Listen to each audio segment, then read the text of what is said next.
Well, hello, interwebs. Thank you over on YouTube and Twitch. Um, Welcome to the Living Food Lab. Um, really, that's just a fancy name that I came up with to call my kitchen when I do meal prepping and decide to share it on a live because what else are you going to do that for? So, let me tell you what this is about. Um, I am doing meal prep to get some meal choices ready for this coming week that are going to be healthy, help to manage and balance blood sugars, and I'll talk about that, and really introduce more living foods into your diet. Um, One example of living foods that a lot of people recognize is fermented foods. Um, but in addition to that, things like yogurt are also living foods. And that's what I've got going over here on the stove. That's what I'm stirring right now is um, I have 8 cups of milk that I am going to turn into yogurt. And so I just started it on the stove earlier. And while this started heating up, I was dicing some bell peppers and some mushrooms to use in a couple of other dishes. But we've made it up to like 150 degrees on the milk. And so at this point, you can't stir occasionally. You need to stir pretty constantly in order to keep the milk from scorching because you don't want that scorched, slightly burnt taste in your yogurt. When you bring it up, it will have a slightly, I don't know, it's almost like if I'm describing it from smell, which a good chunk of our taste buds is smell. Milk can have an almost toasty smell when it's heated up. That's why people like marshmallows because it has that slightly toasty. Unless you're one of those people that do like the whole burnt one. Hello over on YouTube, Raven and Wood Smash and W. Is that your? Okay, we'll go with W. Um, but yogurt is a great way to get living food into your diet and helps with like digestion and managing blood sugars and all of the good things. So we're making homemade yogurt. And like I said, we are up to about 155 now. And so we're looking for 180. But between that 150, 180, you need to stir pretty constantly.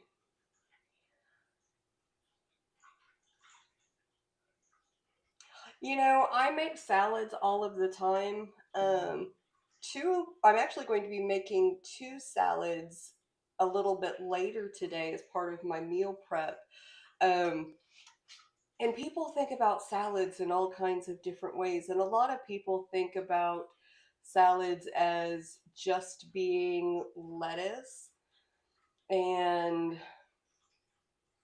well, I am going to make them later. You're very contradictory, aren't you? But one of the things that I really enjoy doing is like a tabbouleh salad or a pasta salad. And one of the things that I think makes or breaks how healthy a salad like that is for you is what you decide to do with it. And there is a lot of recipes out there for pasta salads that can be really high in things like mayo and fats and carbohydrates. And no, those probably are not good. But the pasta salad I'm making today will have some rotini pasta in it, but we're going to load it up with lots of things like cucumber and tomatoes and green onions. We're going to be adding some avocado and some mushrooms, and we're going to dress it down with a tahini balsamic dressing. So it's going to be that tahini is going to add protein to it. It will have some healthy fats to it, but it's going to have a lot of vegetables in it and be really delicious. Um, and that's a really good light summer dish and alternative to like the macaroni salad that you can buy in Walmart that's got a lot of the mayo and has far more pasta to vegetable ratio. So it's a great way to think about things. We're also going to do a tabbouleh salad, which is made with you can do either a bulgur wheat or a quinoa. Um, Quinoa has more protein in it than a bulgur wheat does. Um, it also has, I don't think it has any gluten. I don't think quinoa has gluten. I might have to check on that. So I don't quote me 100% on that. But it is a really good option. And again, so I make that one with parsley and fresh mint, and I do a lot of cucumber and tomatoes in that one as well. Just because for summer, it's already hot here, and doing something with a lot of like those really juicy fresh vegetables, really delicious and refreshing for the summertime when it's hot. I like a good salad that you can eat cold.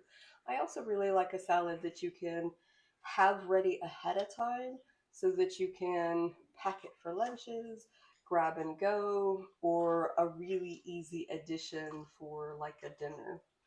Um, Yesterday I even boiled up some eggs that we'll use just to pop in with protein for our salads, um, as a quick addition.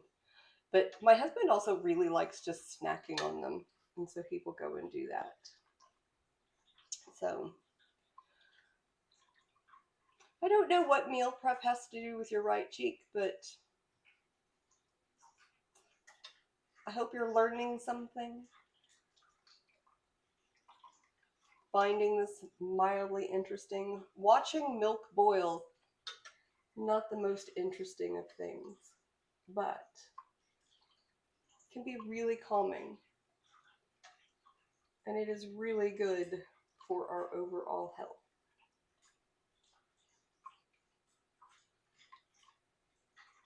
I do have water over here boiling for my pasta salad. So here in a minute, I may have to run over. Actually, let me go ahead and do that right now while I am waiting for my milk to continue to heat up.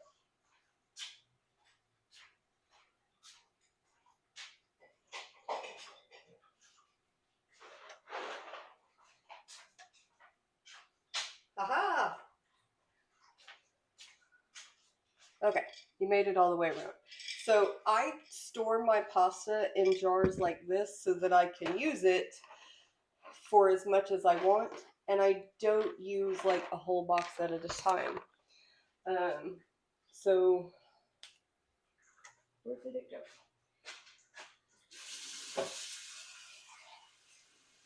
For the whole pasta salad,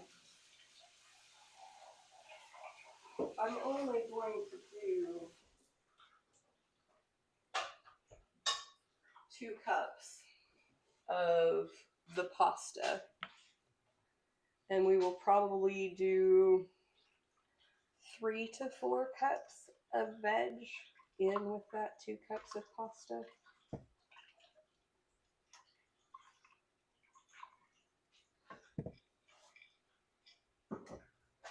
We set that on that side.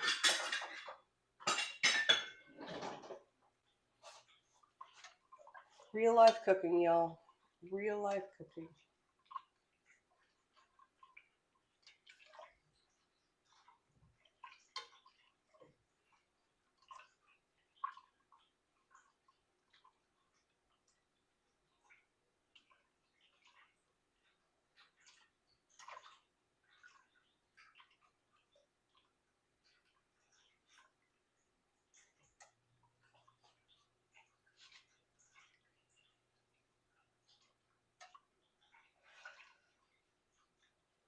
So it ebbs and flows. It takes a little bit of time. I have the milk set on like right at a medium heat, and I start it lower. Hello, welcome. I am doing some meal prep. At the moment, I am making homemade yogurt, and then we're going to make a pasta salad. So it's real cooking in real time with real challenges. And it's all about how we can add more living foods, more healthy vegetables, and those kinds of things to our diet. So I have 2 things going on right now. One is I am making the homemade yogurt, and the other one is I am getting ready to make a pasta salad. So I would love to know, do you ever like cook in batches and make ahead of time meals for your week, lunches, dinners, those kinds of things?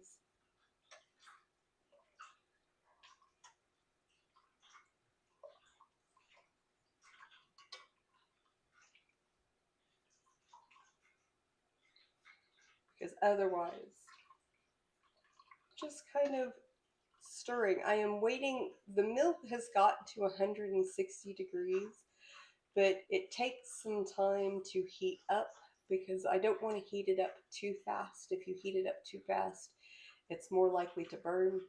Maybe not for everyone, but at least for this chick, um, it is more likely to burn. And so I really don't want that to happen. So we take things a little bit slower.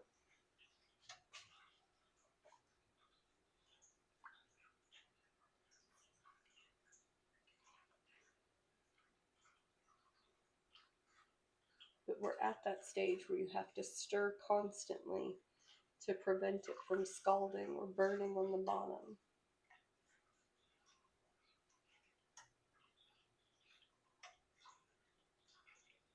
And while I am waiting for my milk to boil, I am getting ready to boil some pasta.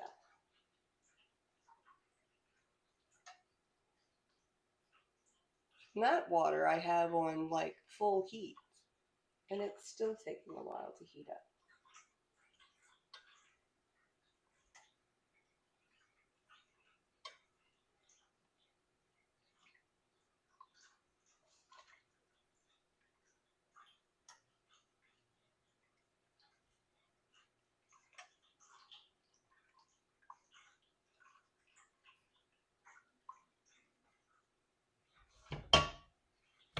Stir that for a minute.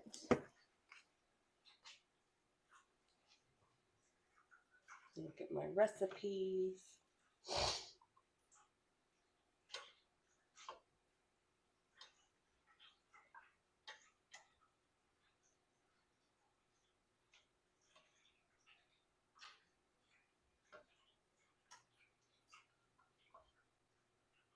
Looking things up on the go.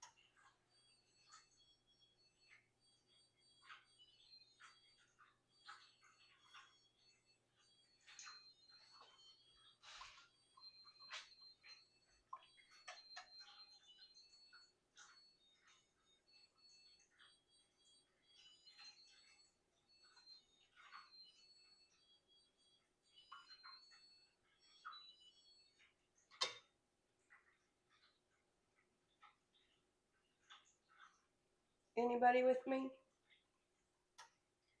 Just checking.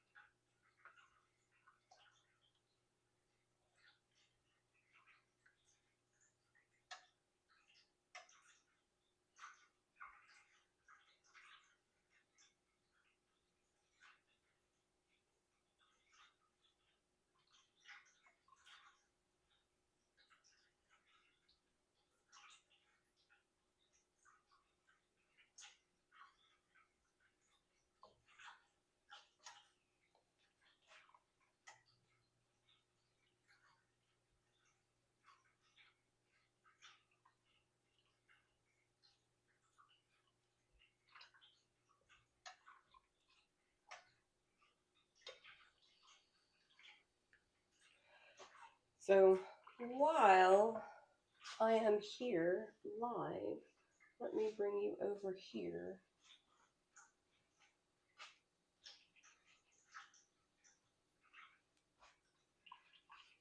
So let me talk a little bit about stirring. So I've mentioned this several times in this video about how we want to make sure that we are stirring constantly so that it doesn't burn.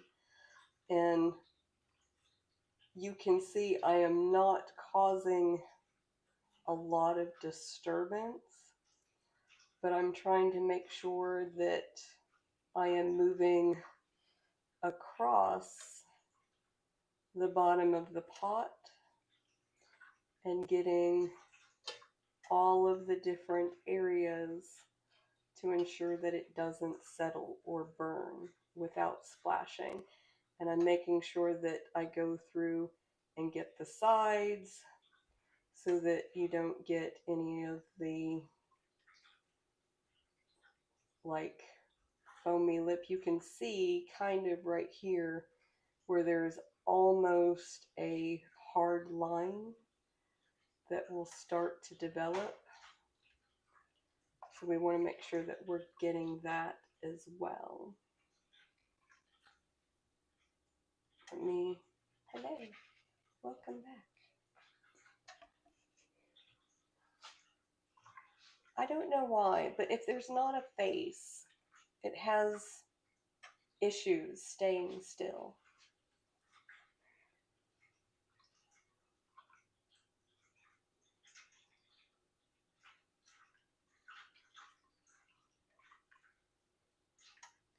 So yogurt has so many really good benefits. And a lot of people are intimidated by thinking about doing it at home. And there are a lot of things that you have to take into consideration because we are talking about live food, and you want to make sure that you are only cultivating the good digestive bugs for our gut, and not any of the bad ones that can cause adverse reactions. So heating it up to 180 degrees is a really important part of the process. Making sure it doesn't get scalded or burnt is just part of that process being delicious and good for us.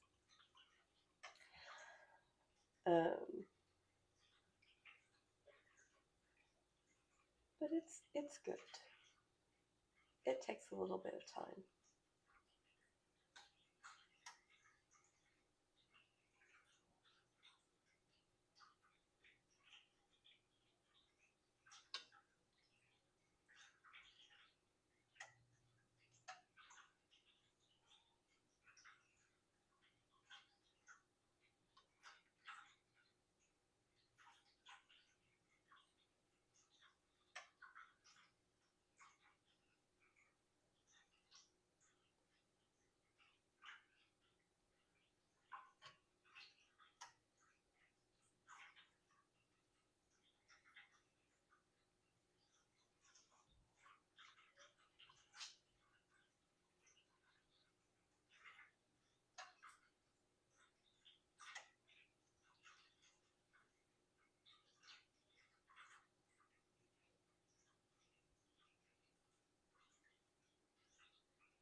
So we've managed to make it up to about 160 degrees.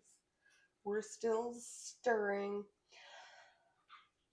So let me share a couple of really fun facts with you guys.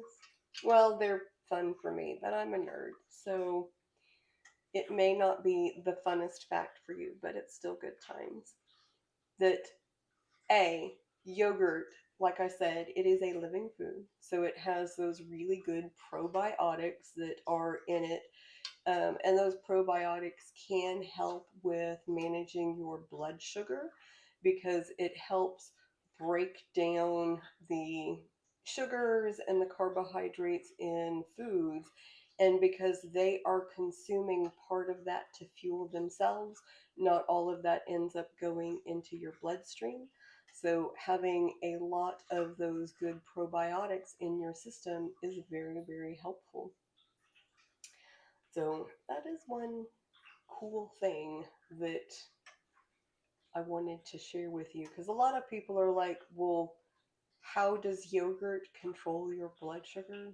And it's really because of those natural probiotics, which are helping to consume the sugars and the carbohydrates that are in our diets. And we don't really need all of those. But those probiotics, those healthy gut bugs, um, they convert a lot of that stuff into other nutrients that our bodies need and that they give off. So that's a really awesome thing. So the other thing that yogurt does and having the probiotics in it is it allows it to be digested a lot easier for a lot of people than like a regular cow dairy situation. That's why some people can handle yogurt better than actual milk if they have a lactose intolerance because those living probiotics really help in so many different ways to make all of the nutrients digestible and usable for the rest of the cells in our body.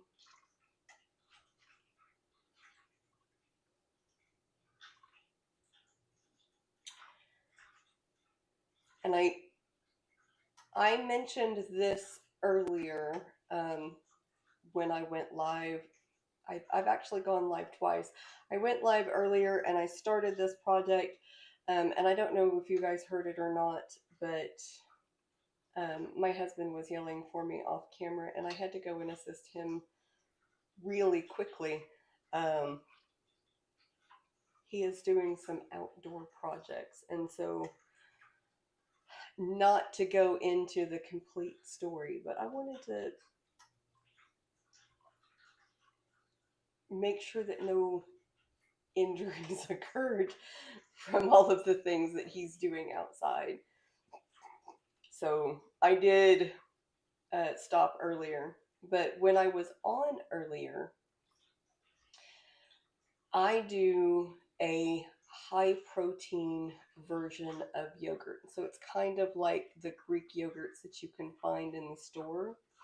I use a low fat 2% milk to start the yogurt, but then I add in about 1 cup of dehydrated milk proteins.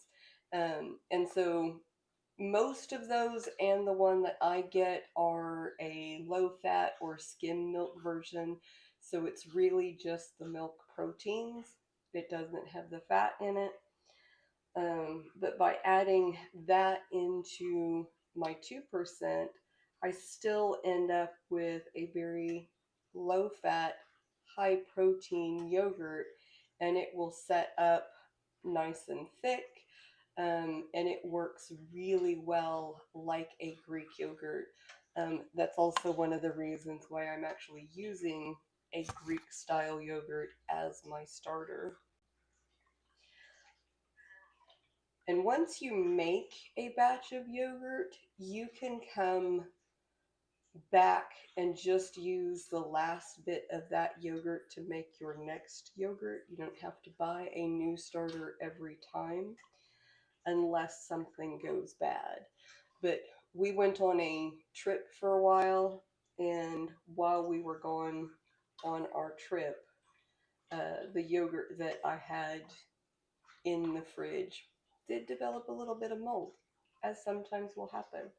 So if you do have something like that happen where it develops a mold, don't use it. Get a fresh starter. Start all over again. Um, it is better to be safe than sorry.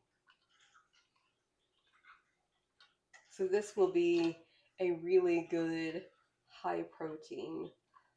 A lot of times with the Greek yogurts, they will drain out excess water. Frequently, they can do this by hanging it or pressing it through like a cheesecloth. I'm sure they have other ways that they do that in those industrial processing plants, but if you're doing it at home, you can do it that way. But I find that just by adding that, so I do have 8 cups of milk as my starter, and I have 1 cup of the dehydrated dry milk, essentially, is what it is. And then I will add in, how many is this?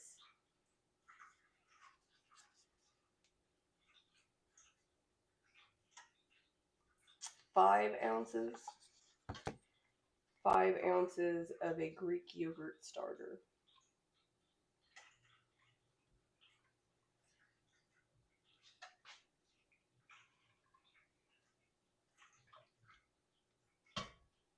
All right.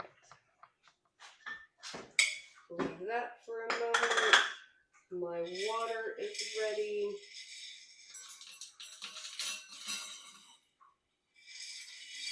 For the pasta to go in. And like I said, I am only doing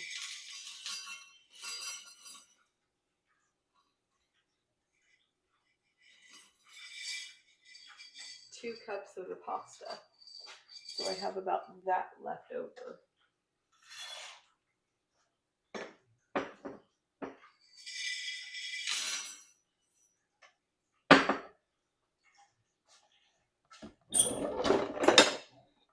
I need a second spoon to stir my pasta with.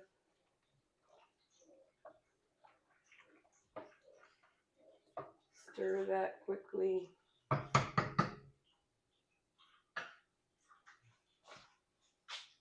Go back to stirring my milk to make sure it doesn't scald.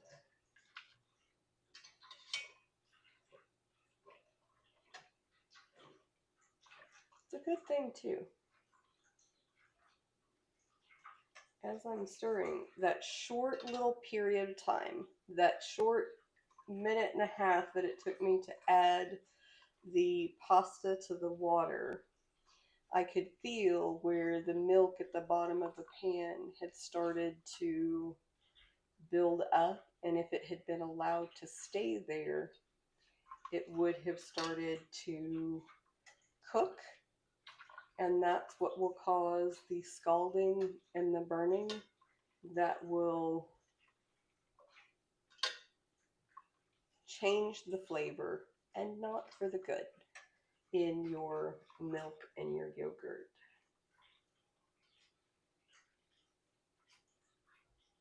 So of all the things I'm doing today, the yogurt is the most time consuming, which is why it's one of the first things that I started.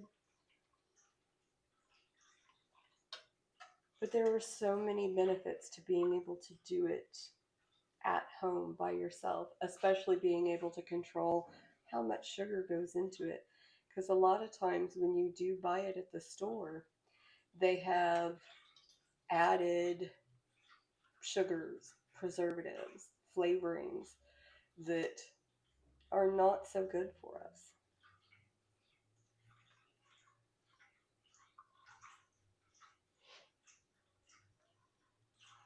I want to avoid that as much as possible.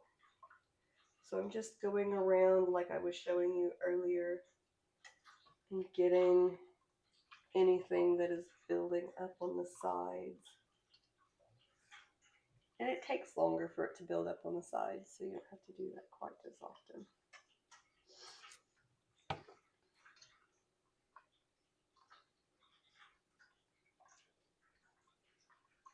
It does start to build up quicker the warmer your milk gets. So I'm at about 169, 170 right now. We're looking for 180 as our temperature. 180 will ensure that anything that may have been growing or developing in the milk while it was at the store is dead, and that we are only starting the good cultures that we want to have in there, those good probiotics. Okay, leave that for just a second. Come back over here to my pasta water. Come back to my milk.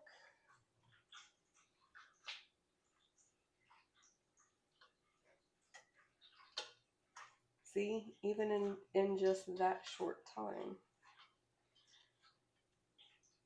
it is starting.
All right.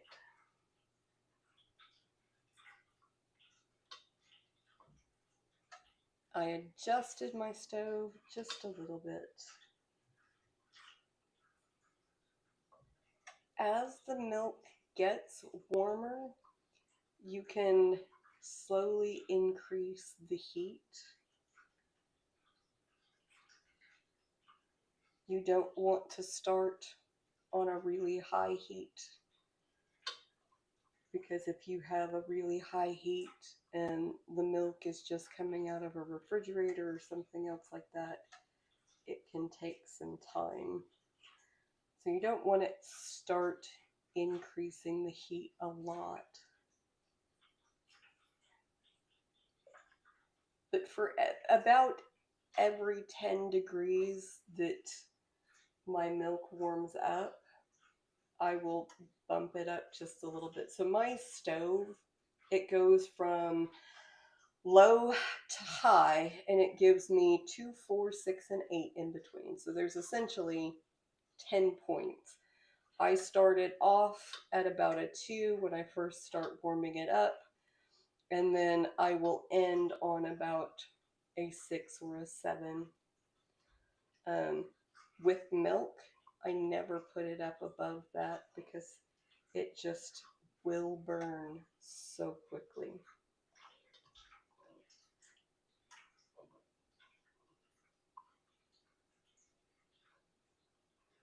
And I'm at a 6 right now, and even at a 6 right now with constant stirring,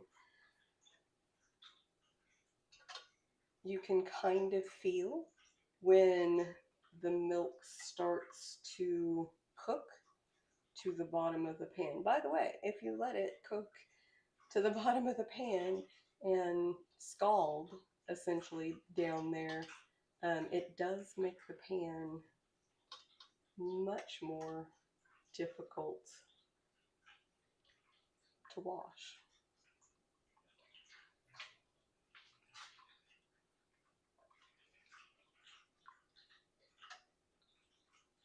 But there is only so hot that a burner will get to. So if you start to notice that your milk has plateaued, it's not getting any warmer, you can just bounce that stove up just a little bit. Stir my pasta.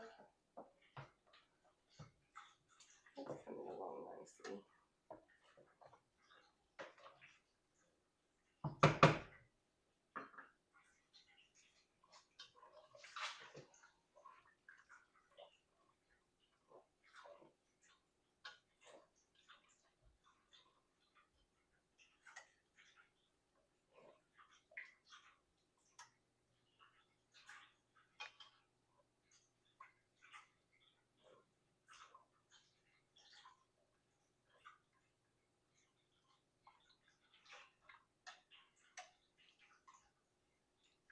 And especially if you have an electric stove, because it doesn't maintain a constant temperature, it like heats up and then cools back down.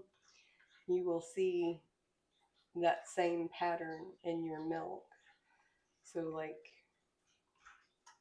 I'm at 176 right now, but it cooled down to about 173, 174, and now I'm back up to 176. So if you're fluctuating and you have an electric stovetop, that's to be expected. You do want to make sure that you get all the way up to 180 though.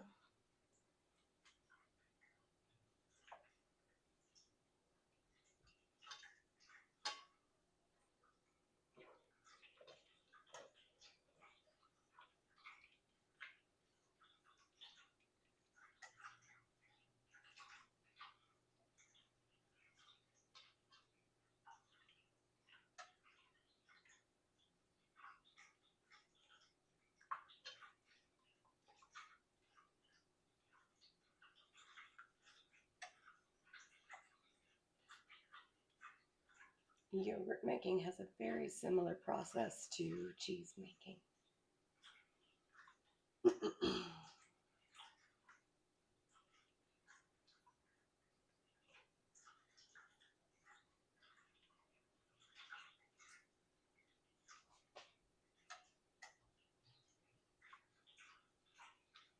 I wish you guys could smell this.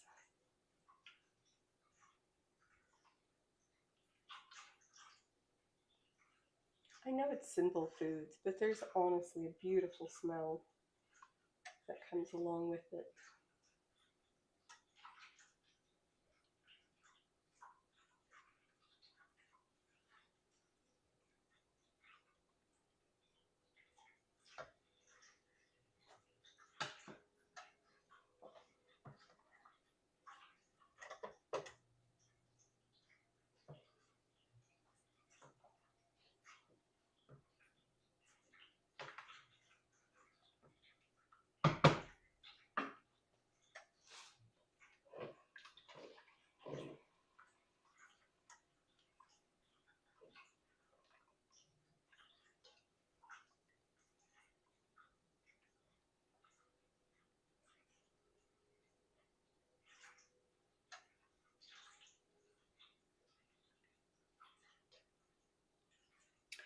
Did you guys know that the calcium in yogurt is actually more bioavailable, meaning that it's easier for your cells and your bones to be able to take in and utilize in milk because of the fermentation and the probiotics?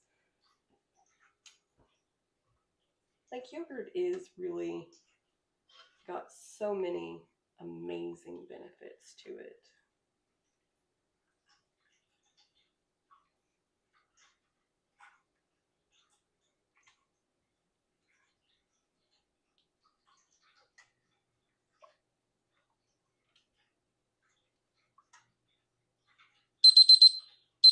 There we go.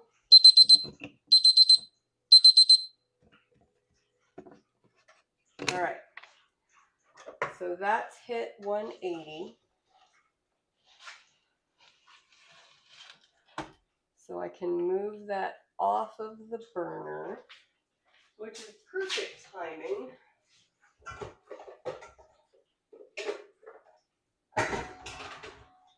Because our pasta is about ready to come out as well. Let me double check that.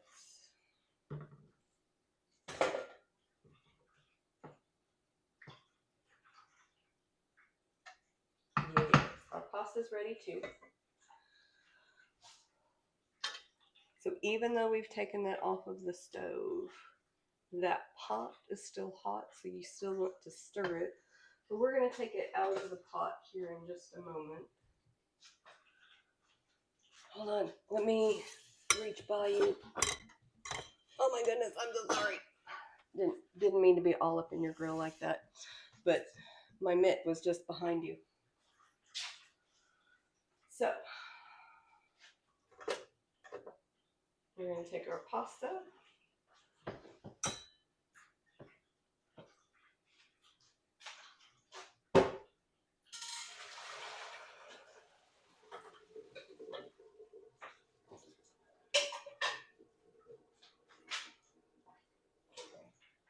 Get that off of the stove.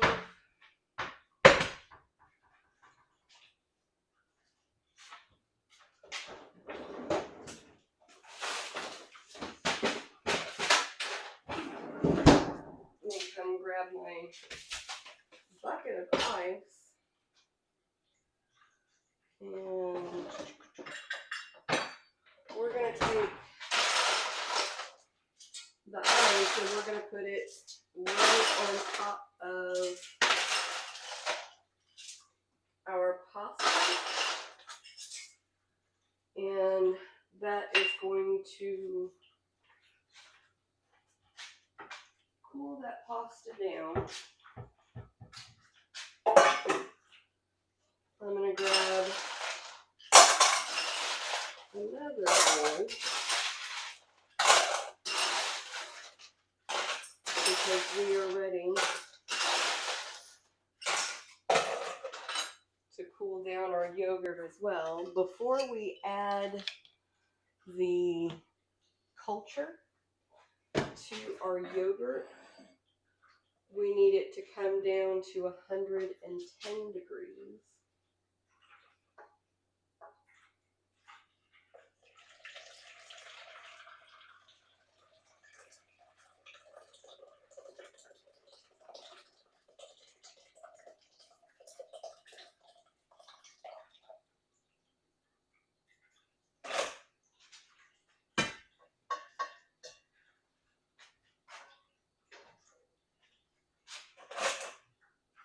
All right, let me come get you. So let me show you. I have my yogurt cooling off and I have my pasta. I need to put my ice back into the freezer. But those are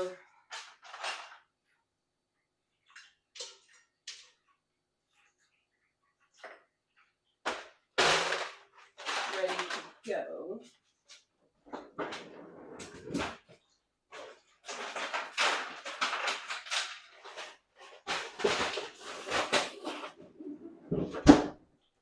It is so handy just to be able to take the whole thing out. Okay, so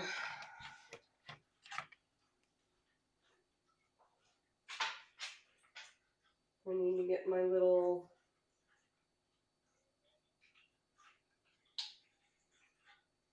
temp gauge set back up and reset.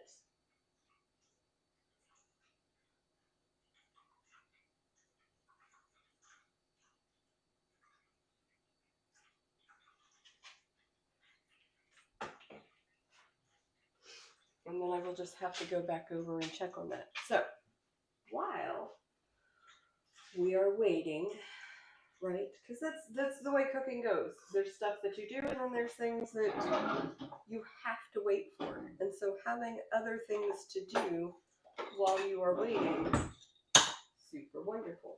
Which is why I have my cucumbers sitting out over here, waiting to be prepped to go into our tabbouleh and into our pasta salad.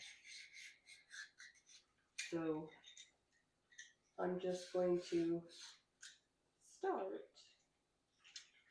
by peeling. And you don't have to peel your cucumbers, especially if you are growing them at home in your own garden, which one day I hope to do, but I'm not there yet. I'm working on it. If you check out my Facebook page, Maggie Temez 18 or Margaret Temez 18, I think that's what it is.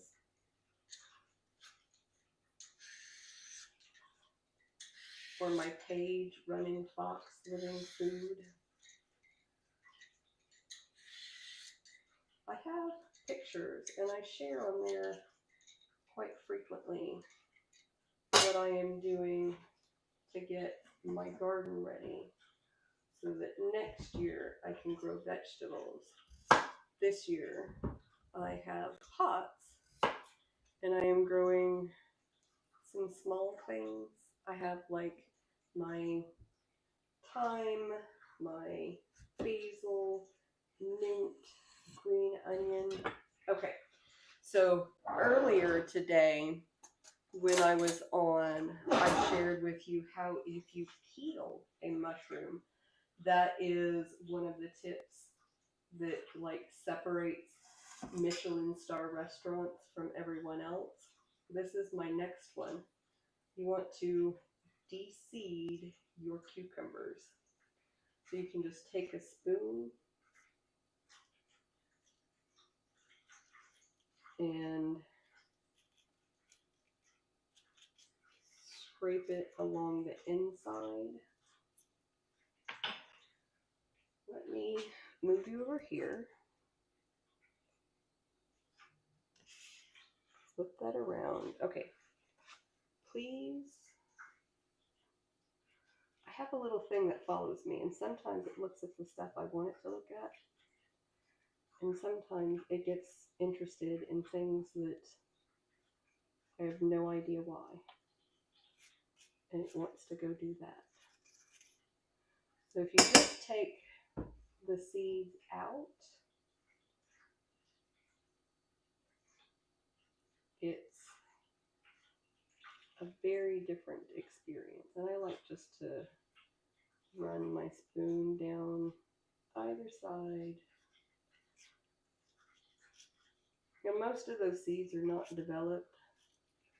So if you ate them,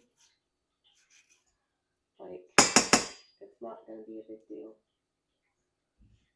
But also,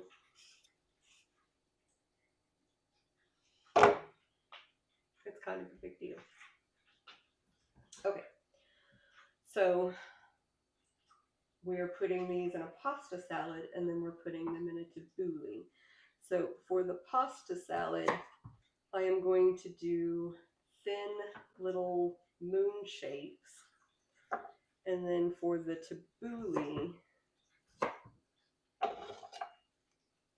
I normally chop them up into cubes.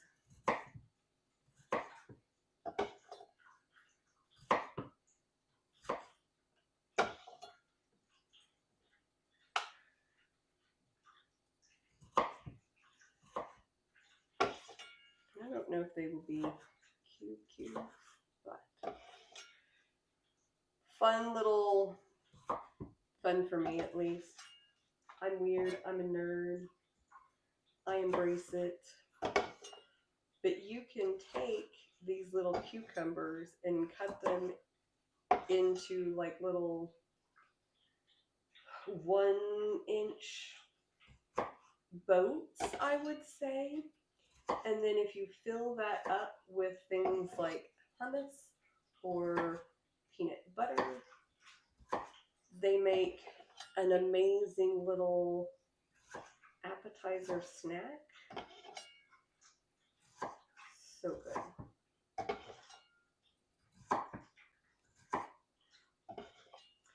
If you've ever made like an olive tapenade, which is just a flavored olive paste, that would also be really good with just cucumbers by themselves. I'm going to be doing olives in the pasta salad. I'm doing it as a Mediterranean, and so I'm going to make a tahini balsamic vinegar dressing. So it'll have good protein in it, really good flavors. So that will be really fun.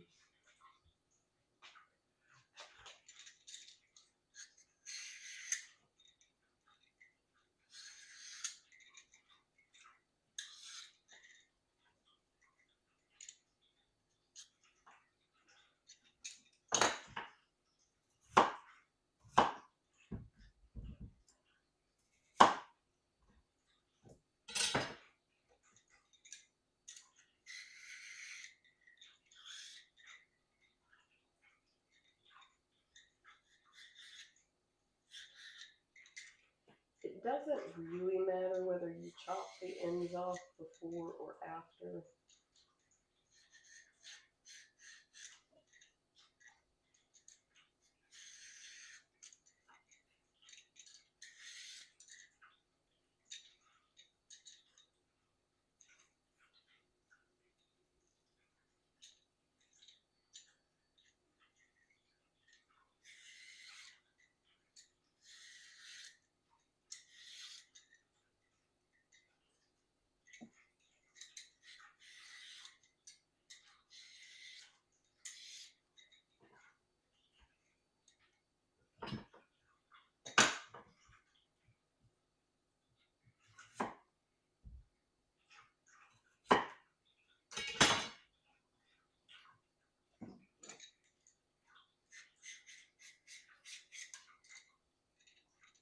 One of the main reasons why I prefer peeling my cucumbers, because I do not have the ability to grow my own yet, is that grocery stores will frequently put a coating of wax on foods like apples and cucumbers to help them last longer. It is edible, but just because it's edible doesn't mean it's really good or good for us. So if you are not growing cucumbers at home in your own garden, I would very highly recommend that you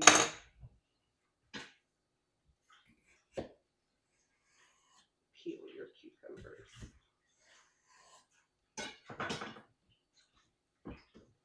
All right.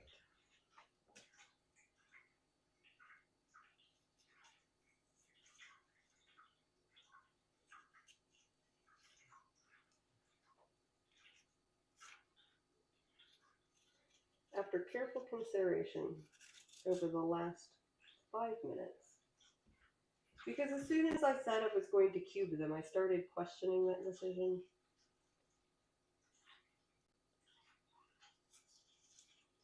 Instead of cubing them, I am going to cut them as little moons, because I don't think it'll make that big of a difference.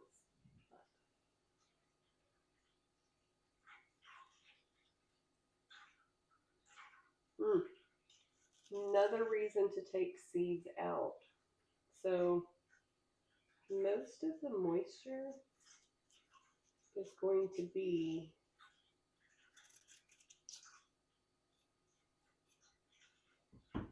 in that area with the seeds, and the moisture really is going to affect how long it's good for. So by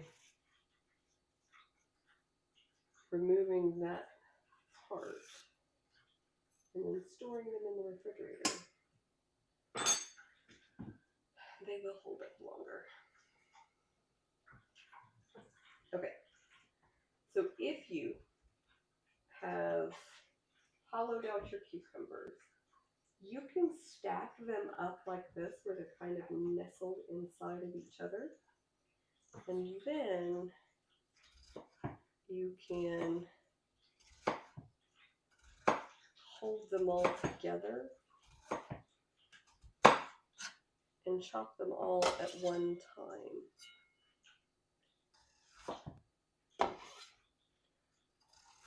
You have to make sure my cutting board doesn't get too full. Let me back you up. Because if I let it get too full, I'll end up with diced cubed cucumbers whether I want them or not.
When you get to the end, if you feel like you have started to lose control, please stop and readjust rather than trying to push through. Because even stopping and readjusting,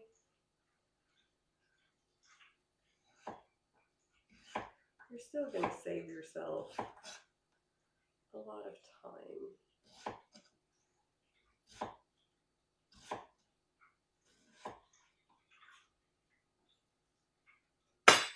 Right.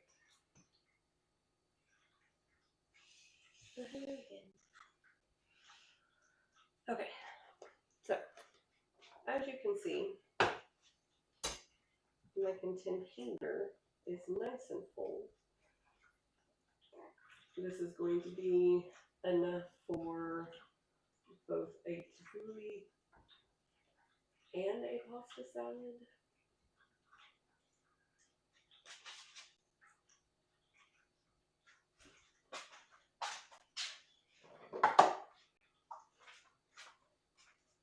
I need a bigger container.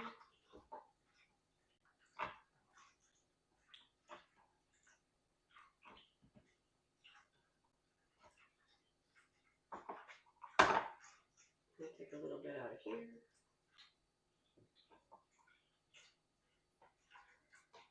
All right.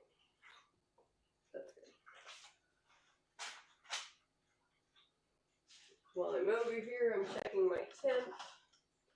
We're down to 130.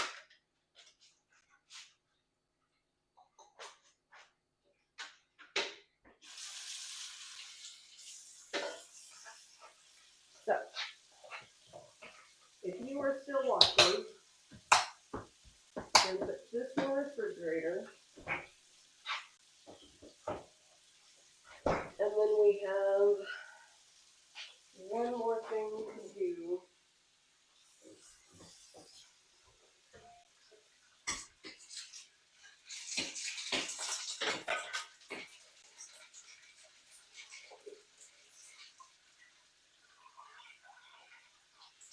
I've got those ice, I don't know why. I've got those ice cubes on the pasta, helping it cool down. That's almost done.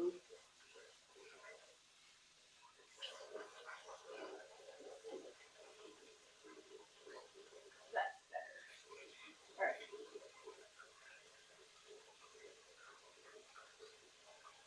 I'm going to do little dishes.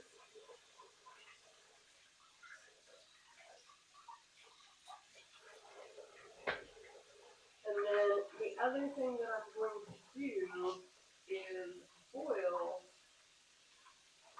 the jars that the yogurt's going to go into. So it's probably going to take 15 or so minutes, 20 minutes for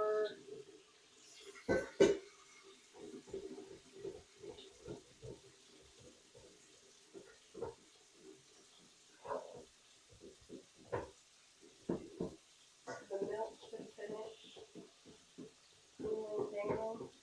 I told you there was a couple of spots that when I went to go stir, I could feel the milk on the bottom.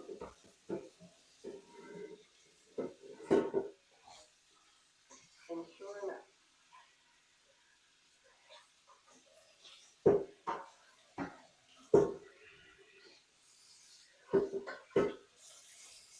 we have cooked the milk on the bottom. It takes just a minute more to get it rubbed out. But not too bad. So I'm going to fill this back up with water. We're going to put it back on the stove on high heat. Let me get my burner back up and going.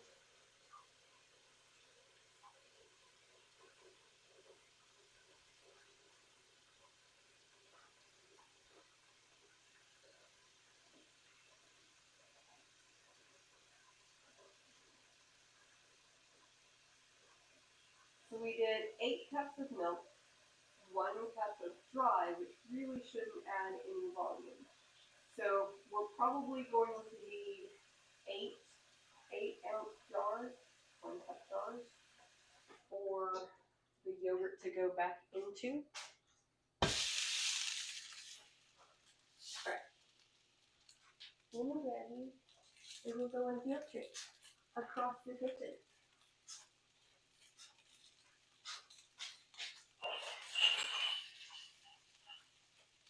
So these are my favorite little jars. And I'm going to grab 8 of those.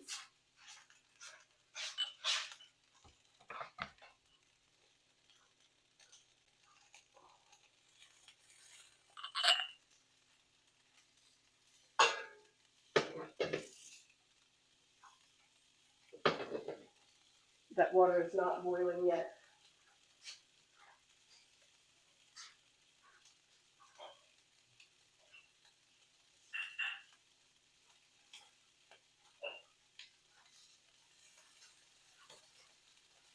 We are making sure that we are putting,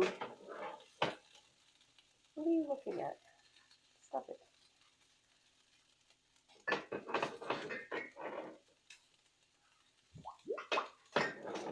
The water inside of the jars as well as outside of the jars.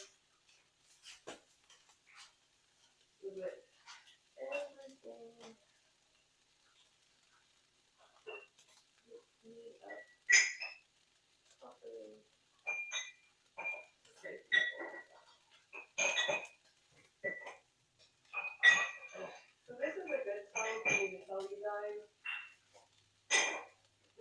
not a how-to video. This is a how I do video. 1, 2, 3, 4, 5, 6, 7,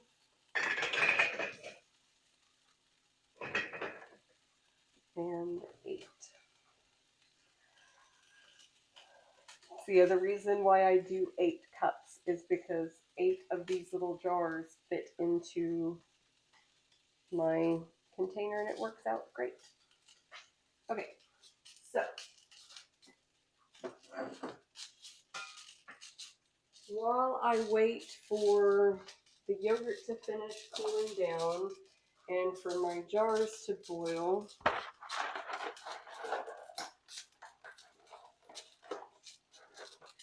I do have a box of pasta that I bought because I wasn't sure if what I had would be enough, which it was.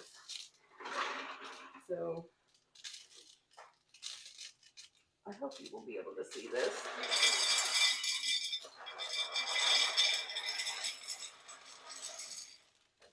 I'm going to put my box in there. I'm going to put my leftover pasta on top.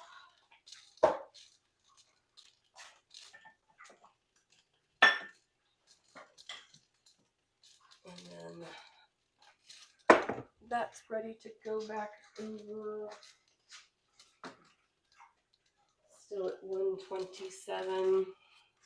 Okay, hold on. Where are you? Hi, there you are. Welcome back. Well, really, welcome back.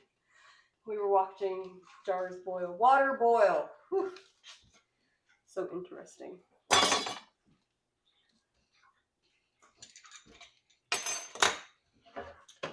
Okay.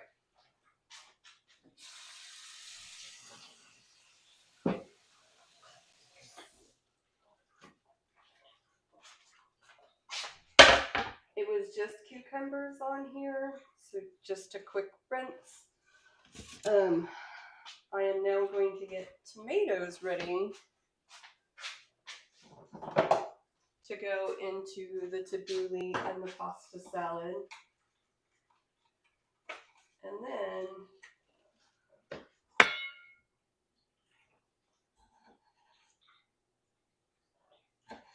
we really are getting close to being done with having all of today's meal prep done, which is good because I have about an hour left before I have to go do other things. So on these tomatoes, let me get you set up where you can see the cutting board. I am only doing a little cut in half.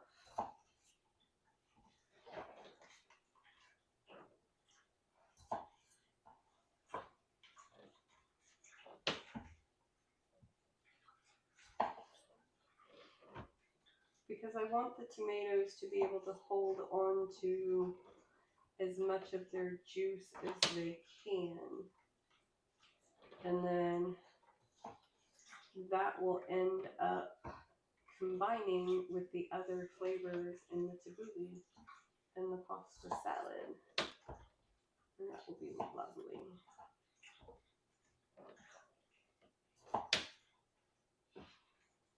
So here's one of the things I want you guys to know.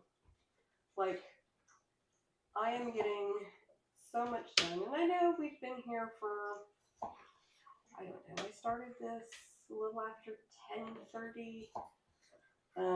This has not been going on quite that long. We've only been in this live for about an hour. I did about a half-hour live. Been in this live for about an hour. I stopped to go take care of a couple of things in the house. But at the end of this 2 hours, we're going to have our tabbouleh, we're going to have our yogurt, We're going to have a pasta salad, and we're going to have everything prepped for a shrimp curry for my hubby and I dinner tonight. And so at the end of this live, we'll assemble some of those things, and I'll show you what that is. But then that's it for the week. And then, like, there won't be excessive amounts of dishes to continue on with. And, like, the tomatoes, they were done that quickly. And some of you guys might be thinking, you're talking about saving on dishes, but we put a lot of things into containers. But here's the thing. Once we take all of those out and mix them into a bowl, those containers were clean and they only held the ingredients that went into the salad. So there's not like cross-contamination. And then we will be able to put the made salads back into those containers. So we're not making extra dishes. We're just using dishes wisely. Okay, speaking of that.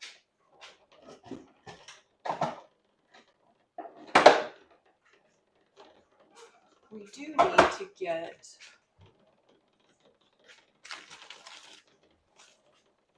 so I said earlier that you could use either a bulgur wheat or a quinoa to do the tabbouleh. We're going to use a bulgur wheat today. Are you coming with me? Okay,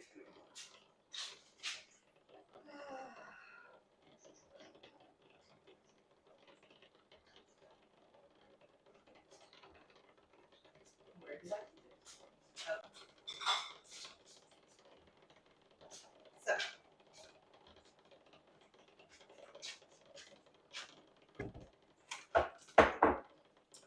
I don't know if you have noticed this or not, but I will buy in bulk. I only use what I need, and then I will store leftovers. So I'm going to take 1 cup of the bulgur wheat, which that was not quite enough. I apologize if you hear that rattling that's in the background. That's those jars that we are sanitizing coming to a boil. Alright. Because if you will measure things out, rather than using a whole package, it prevents a lot of food waste. That was something that really bothered me and I struggled with when I first started taking on this style of cooking, let's go with that, is that a lot of times I would cook by what came in the package, and I would turn this whole 1 pound box into a pasta salad, and then that was too much. We didn't need that much. Okay. So we need 1 cup of boiling water. You guys might judge me, but clean water, clean dishes, clean hands. My house that I'm cooking in, and I'm feeding my family, you make the call and the judgment as to what's good for you and what's not good for you. But to this 1 pound of bulgur wheat, I need 2 cups of boiling water. And yeah, I'm going to take my 2 cups of boiling water from where I am boiling the pint jars for my other things. So,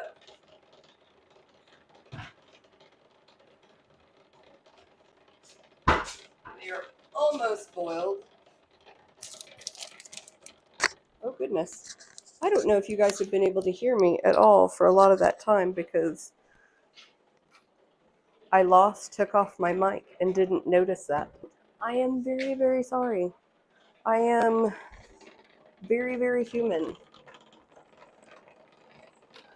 And I do things wrong all of the time.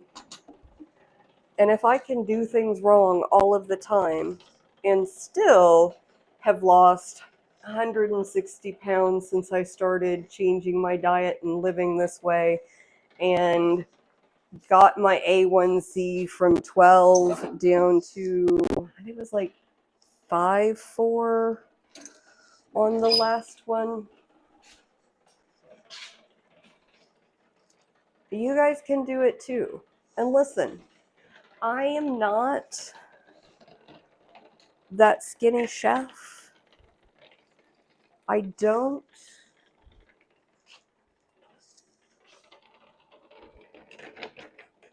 have that perfect do yoga, be a bodybuilder kind of a thing.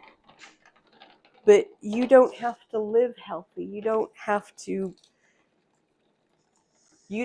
look like that or have that to live healthy, have a vibrant and enjoyable lifestyle, and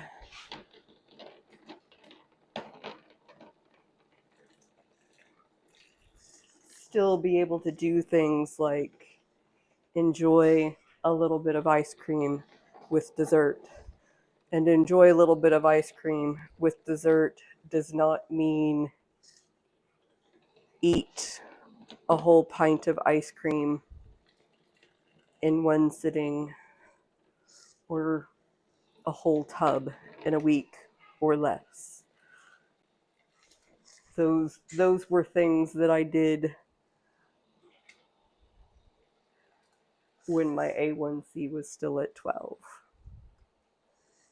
But it does mean that you can enjoy good flavor, good food.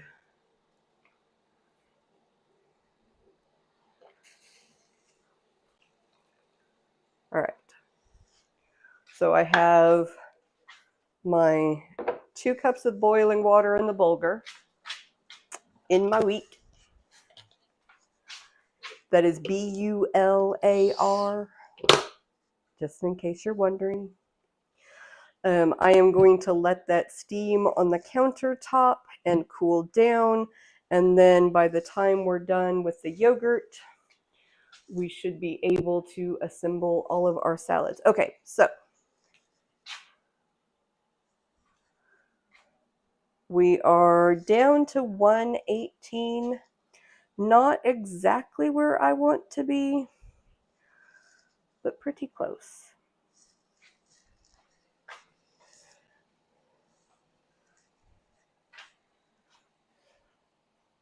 Let me put you back this way. So we sterilized our jars. We have one more thing while you watch the boiling water, because I need all my hands. 5, 6, 7, 8. We also need to,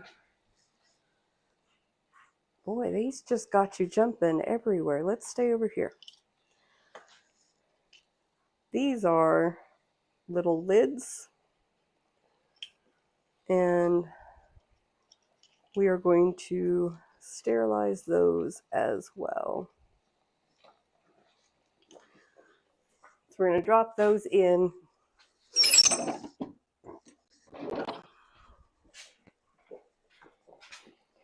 I have this magic magnet stick to go in and get them so that we don't burn our little hands.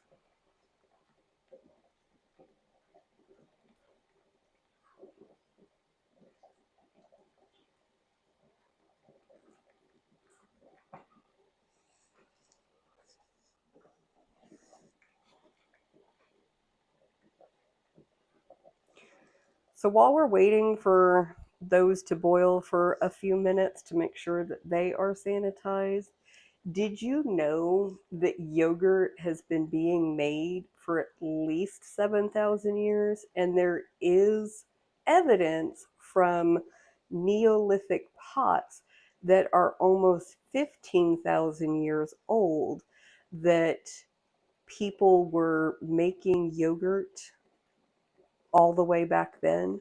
And there's actually a report. Okay, hold on. Let me come back to you for just a minute because I did. I participate in a group called the Society for Creative Anachronism where we recreate the Middle Ages. Fun fact, I am a nerd, but I did this research paper because we were doing an event and it had a Lord of the Rings theme. So here's how it went, right? With the Lord of the Rings theme, we were recreating the Middle Ages. And so I was doing a comparison. One of my favorite things in Lord of the Rings is researching the food or recreating the food from fantasy movies. So there's only a couple of foods that come up in the Lord of the Rings series. One of those is the Shire salt that Sam has, and it falls out of his pocket when they are scaling the cliff going down into Mordor. I know, I am such the nerd. But I have made my own recipe of Shire salt based on how Sam described it in the movie, but I'll do that in another one. The other thing that they talk a lot about is lembas bread, right? And so I went down this whole rabbit hole of researching what is lembas bread. Like, why did you leave? This thing, I swear, sometimes it just decides to go other places. Um, so Tolkien, he actually did so much research and developed things that never made it into any of the books, but he developed them as backstories for the whole world because he built a world for Lord of the Rings, which is why it is such a rich and immersive story. So, lembas bread, the story is not told in The Lord of the Rings, but it originated from grain that was grown in the Grey Lands. The Grey Lands is where the elves came from, and they left to go help save Middle Earth. When they leave on the boats, that's where they're going back to, the Grey Lands. But this grain, because it was grown there, it has properties that make it amazing. So, like, one of the things that it says in the lore is that it can fill a man's belly for a day and he will not hunger. And okay, so I came back over here. We're next to the yogurt. We may need to stir that in, but I want to tell this story. So let me see if I can get us set up to do multitask. Okay. So it's supposed to keep things really full, which is why, like, it doesn't convey it very well in the book, but it conveys it in the book. It doesn't do it really well in the movie because in the movie, there is a little scene where Legolas and I think it's Mary, and Mary's like, I ate one already, and Legolas has this shocked look on his face because it's supposed to fill a man's belly for a whole day where he won't be full, which is why it makes great travel bread. Hobbits, being who hobbits are, and because they eat so much, like, he ate a whole piece instead of a bite. And so Legolas is surprised by this. And I do think it's really sad that the movie did not capture all of that depth to that backstory. It's kind of fun. And so back to yogurt. When we were doing this Lord of the Rings themed event, I did a feast, and as part of the feast, I was doing different things, and I had made some homemade yogurt and had it as part of an appetizer. And I did the research on when yogurt got started and how it did different things. And I had that as part of I turned off the stove, feast menu. I shared the story. And so let me share that with you right now. In my research, I found research papers where they had taken clay pots that they had found in Neolithic times. They had also been able to recover some animal bladders. I don't remember what kind, but they were frequently used back in that time period as travel pouches, where they would just sew up one of the holes and then like use it to travel things.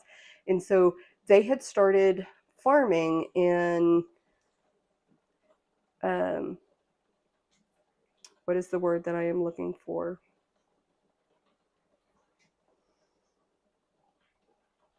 Domesticating.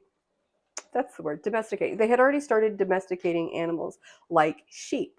Cows didn't get domesticated until much later on, but sheep were domesticated as one of the early animals.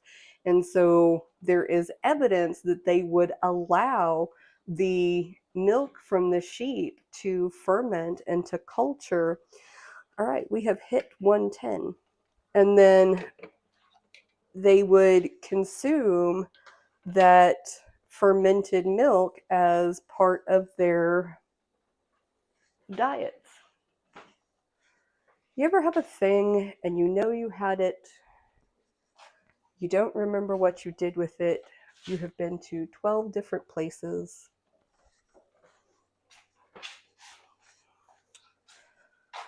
Okay, so come back over here for just a minute. I don't know where I lost it. I had my little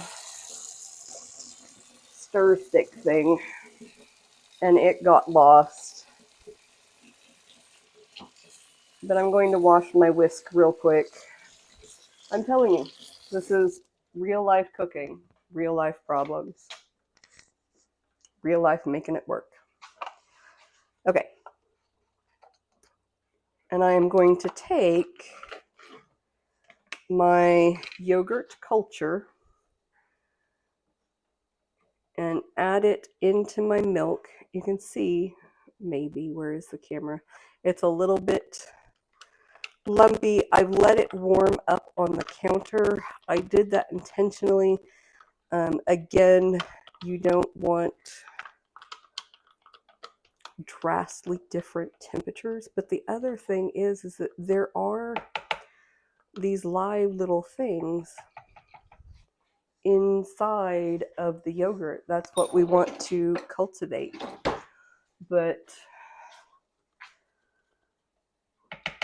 we refrigerate these things to slow down their multiplication because you don't want them to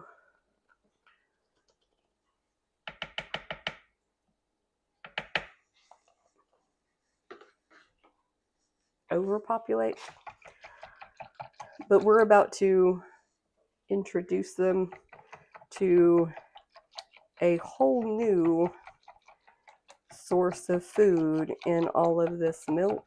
And so we do want them awake and we want them alive and we want them to repopulate. We're going to create an environment that will help them do that in lots of good ways. Okay. So I have whisked that yogurt into my milk. And it's a little bit lumpy. Let's come back over here.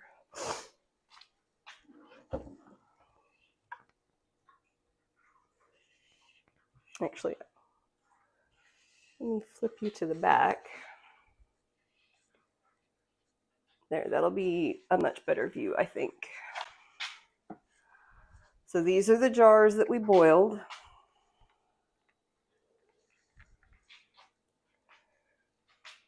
Let me start at this end.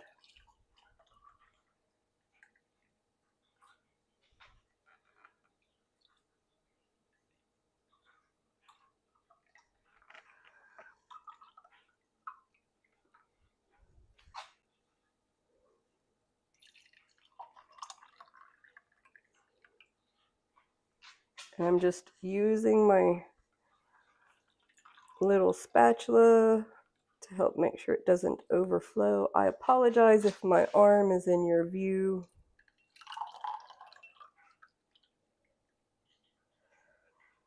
It can be difficult sometimes.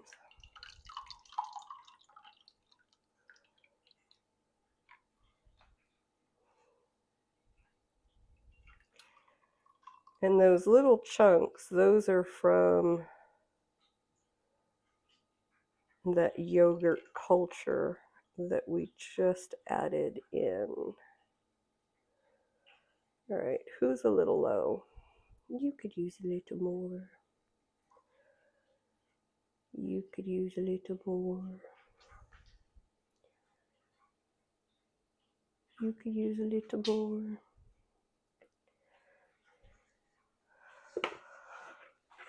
Good. Okay. So, are we still? I'm just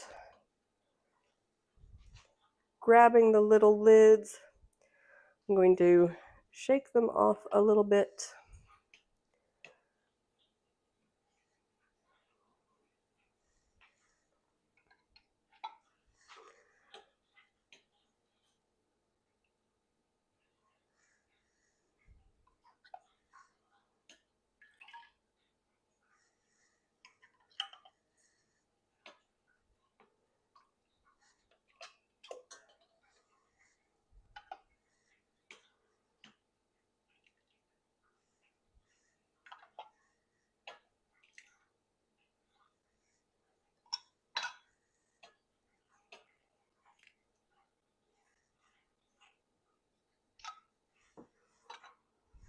All right. Wait there just a moment. We're going to put little rings on them.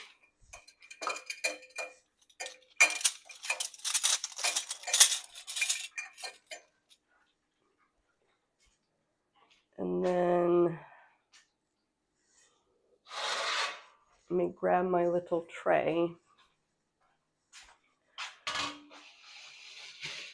Scoot out of the way.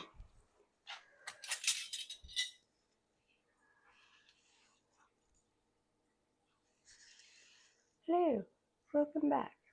Okay. So what we're going to do at this point is we're going to put these lids on each one of our jars. And then I have a toaster oven that is also a bread proofer / dehydrator. The point being that it will hold a temperature of about 90 degrees. And you want these to sit at about 90 to 100 degrees. If it is very hot, you can literally set them in your garage overnight and allow them to ferment. But they need to sit for about 12 hours. And then in the morning, when you look at them, you shouldn't see them move around. They should look like a solid yogurt. But it's still spring-ish right here. I'll be back in just a second.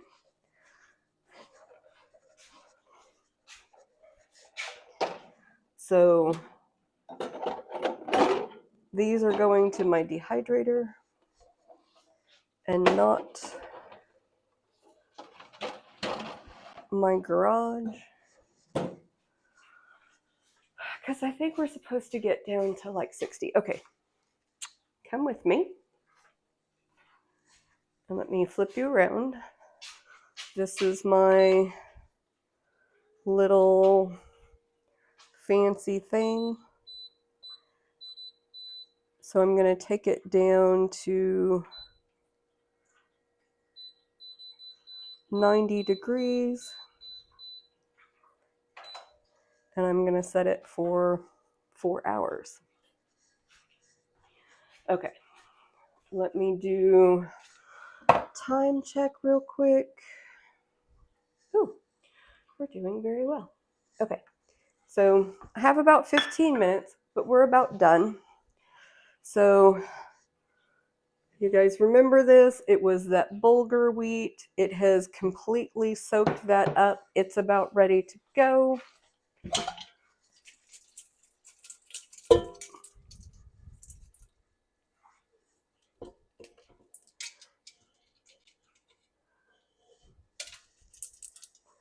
There's a couple of pieces of ice still left in the pasta. So I'm just going to run some water over that real quick. And that will get rid of those leftovers. Okay.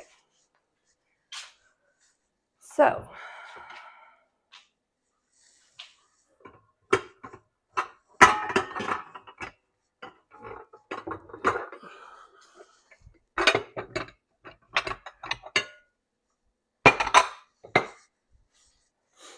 let me grab my mixing bowls.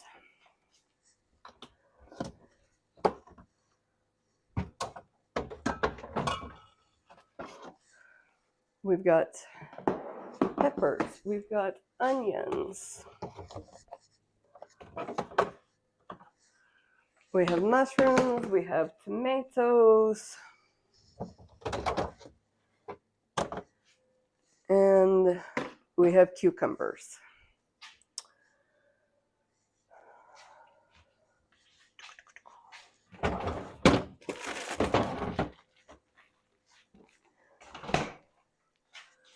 So I didn't share this with you guys because I cheated, but we have matchstick carrots too.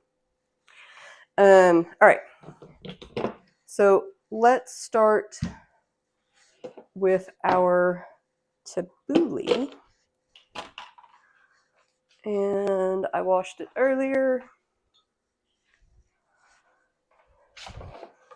For the tabbouleh, we need lemon juice. And we're going to need about half a cup.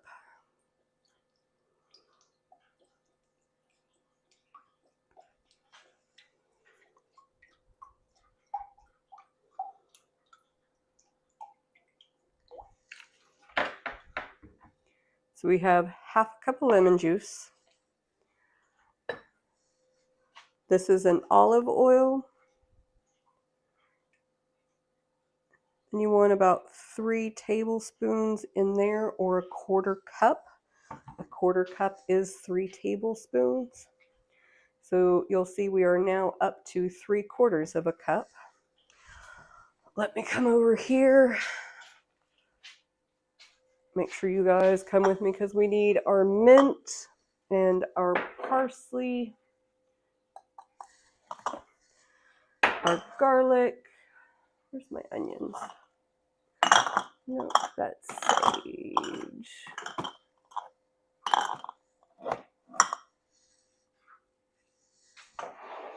I don't know what I did with my onions. Okay. I'll probably have to flip you around. I don't know if you'll come all the way, but my hands are full, so we'll have to do this in steps.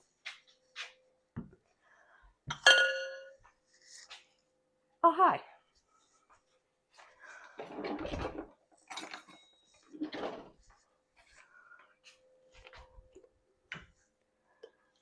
Now, I would normally do 2 tablespoons of the mint, but I'm only doing about 3/4 of a tablespoon of the dried mint because I do have mint that is growing very well in my garden, and we're going to go get some of that. It has a more pungent, but I'm going to grab 3 tablespoons of the parsley. But I wanted to do both because I want to show you guys. A lot of people feel like they can't do things are inaccessible. So these little wooden spoons are about 1/8 of a teaspoon. So that's about 1/8 of a teaspoon that's going in there. So that's garlic powder. I'm adding about that much of salt and about half of one of those of pepper.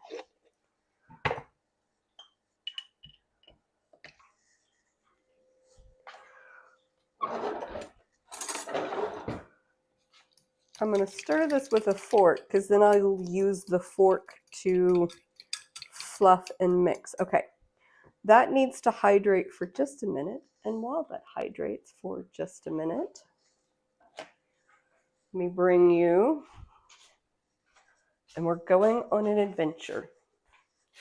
Y'all don't laugh at me, but this is my tiny little garden. And half of it's not growing. But you know what is growing? What's growing really well? My mint. Okay, so you guys sit there.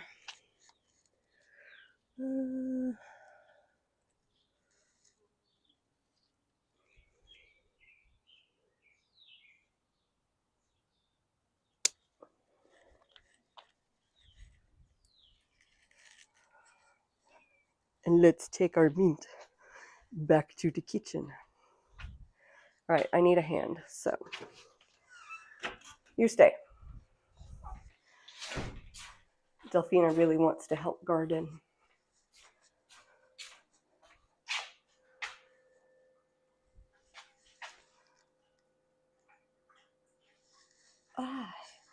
Okay. So we're going to take our fresh mint.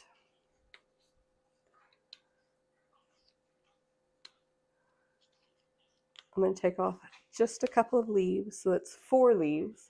I'll use the rest of that somewhere else.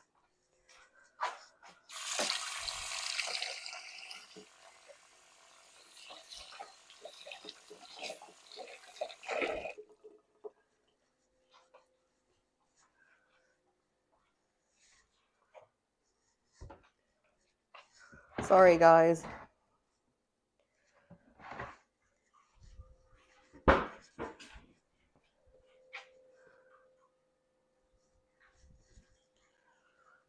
Just for the record, this is how all of my kitchen adventures look.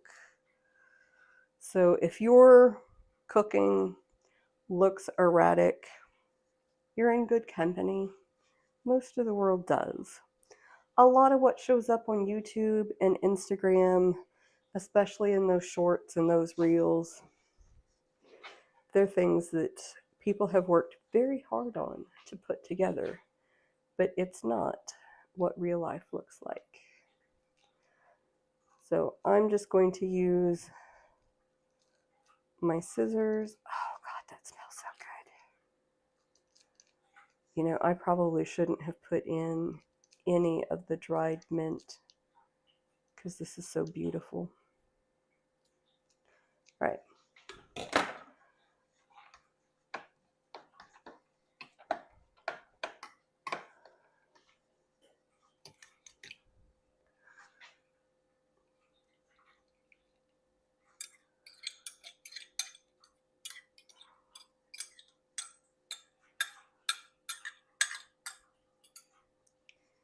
Make sure you get all those herbs out, because that's where the good stuff is. And don't worry if the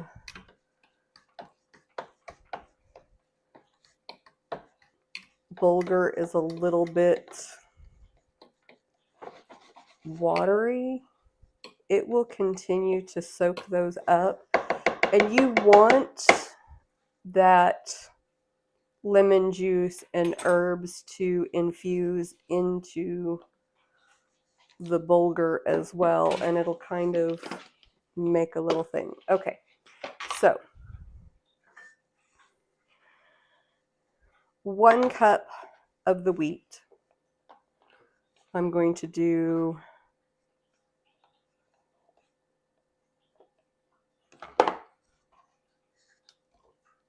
1 cup of the cucumber. Let me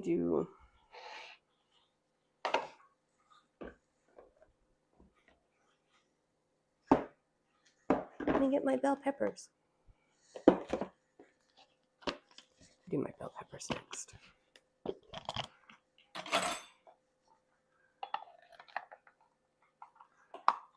Got my bell peppers. I made sure that I grabbed some of the yellow, the red, and the orange. Apparently more orange, but I'm okay with that.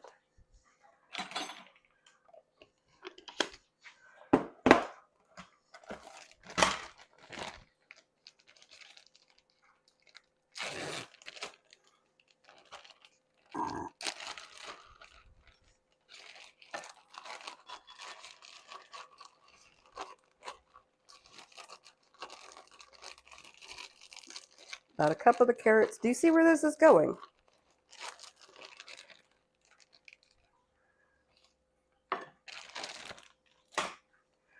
Okay, so we did, we need the tomatoes.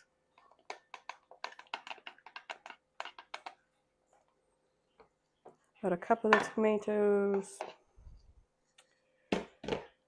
Ooh. You know what we should have grabbed while we were out in the garden? We should have grabbed some green onion. I am running a little short on time, so I am not going to run back out and grab those right now. But that is 4 cups of veg, 1 cup of the bulgur wheat. So we have a good ratio. Like, this is very veg forward, but it doesn't look like it, and it's going to be absolutely delicious. That parsley, the lemon juice, it's going to be so good for spring. So this is going into the refrigerator. And after we put that in the refrigerator,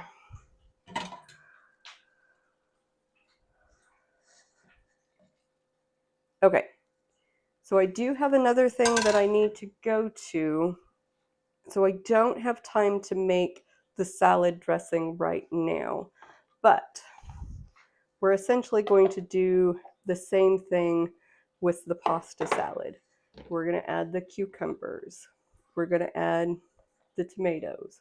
I'm going to save the rest of those tomatoes for something else. I'm going to put mushrooms into my pasta salad, but I'm only going to do about half a cup.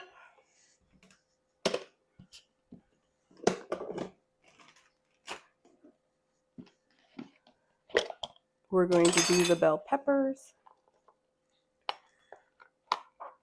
Again, I want to try and get all of my colors.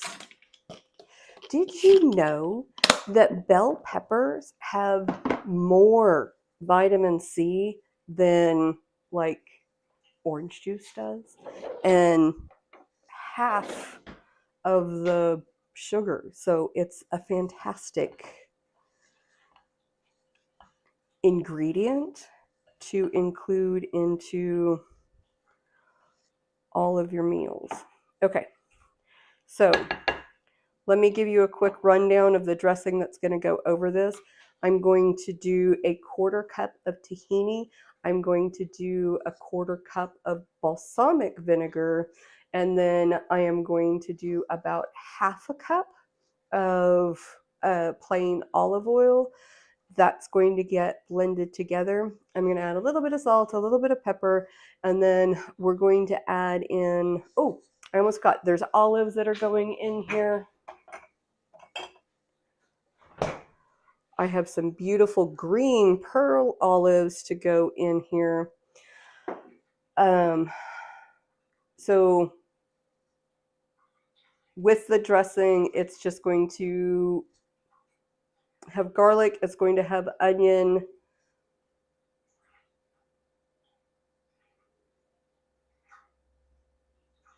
pepper. Basil and oregano is also going to be going into there. I was like, I can't remember, but it's basil and oregano. I have a recipe sitting over to the side. But I'm gonna mix all of that together and I will put it on top of here. I will honestly have to come back and add that in a little bit later. But then I'm also going to take a lot of these ingredients that I got ready for these other deep meals, and I'm going to be using those to make a shrimp curry for tonight's dinner. So lots of good things coming up. Let me go ahead and get these olives in here while I have them out. So I'm going to wrap up this live. I may come back this evening and show you how I take the ingredients to make the shrimp curry and the dressing for the pasta salad and get that done. But for any of you guys who have stopped in along the way, if you've checked it out, if you are checking out any of these in the little shorts later on, thank you for stopping by my channel and checking it out. I like doing real life meal prepping, real messy. It's a live food lab. It's where we make things together. And I'm going to wrap this session up here now. If you liked this, if you would like more of this, if you would like to see some other things, or maybe a full, 2-3 hours all in one run, make sure that you leave it in the comments so that I know. But we are all about living vibrantly, eating healthy, really getting the most out of our time so that we can enjoy life. And with that, I am just under 2 hours for this live. I thank you guys so much, and I hope you have a wonderful Memorial Day weekend.